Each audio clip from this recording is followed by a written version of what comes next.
DCCകളെ കൂടുതൽ ശാക്തീകരിക്കാനുള്ള തീരുമാനത്തിന് കോൺഗ്രസ് പ്രവർത്തക സമിതിയുടെ അംഗീകാരം. സ്ഥാനാർത്ഥി നിർണയം അടക്കമുള്ള കാര്യങ്ങളിൽ DCC അധ്യക്ഷന്മാർക്ക് കൂടുതൽ പരിഗണന കിട്ടും. ഈ വർഷം സംഘടനാ തലത്തിൽ വലിയ അഴിച്ചുപണി ഉണ്ടാകുമെന്ന് ACC general secretary KC Venugopal പറഞ്ഞു.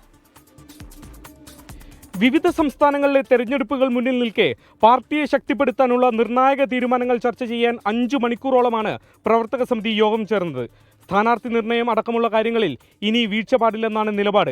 താഴേക്കിടയിൽ നിന്ന് തന്നെ നല്ല നിർദ്ദേശങ്ങൾ വരണം. ഇതിന് DCCകൾക്ക് കൂടുതൽ കരുത്തു നൽകണം.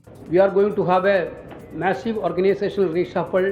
We are going to forming guidelines for the reorganizations. Our in charges and general secretaries are on the job of doing all these things. DCC അധ്യക്ഷന്മാരുടെ നിർദ്ദേശങ്ങൾ കേന്ദ്ര തെരഞ്ഞെടുപ്പ് സമിതി പരിഗണിക്കും. ചർച്ചയിൽ ചില PCC അധ്യക്ഷന്മാർ എതിർപ്പ് രേഖപ്പെടുത്തി. DCC അധ്യക്ഷന്മാർ തെരഞ്ഞെടുപ്പിൽ മത്സരിക്കുന്നതിൽ നിന്ന് വിട്ടുനിൽക്കണമെന്നും നിർദ്ദേശം ഉയർന്നു. കോൺഗ്രസിന് ഇത് പുനഃസംഘടനയുടെ വർഷമാണ്. വിപുലമായ പുനഃസംഘടന ഉറപ്പെന്നും KC വേണുഗോപാൽ യോഗത്തിന് ശേഷം പറഞ്ഞു. BJP സർക്കാരിന്റെ അധികാരകാലത്ത് ഗുജറാത്തിലുണ്ടായ പിന്നാക്കാവസ്ഥയെക്കുറിച്ചും സംസ്ഥാനത്തെ തിരിച്ചുവരവിനെക്കുറിച്ചും കോൺഗ്രസ് പ്രമേയം പാസാക്കി. വിവിധ ദേശീയ സാഹചര്യങ്ങളെക്കുറിച്ചും പ്രമേയമുണ്ട്. നാളെ സബർമതി തീരത്ത് നടക്കുന്ന AICC സമ്മേളനത്തിൽ പ്രമേയങ്ങൾ അവതരിപ്പിക്കും. നരേന്ദ്രമോദിയുടെയും BJPയുടെയും കോട്ടയിൽ നിന്നാണ് തിരിച്ചുവരവിനുള്ള ചർച്ചകൾ കോൺഗ്രസ് തുടങ്ങുന്നത്. സ്ഥാനാർത്ഥി നിർണയം അടക്കമുള്ള കാര്യങ്ങളിൽ ഇനി ജില്ലാ നേതൃത്വത്തിന് കൂടുതൽ പരിഗണന ലഭിക്കും.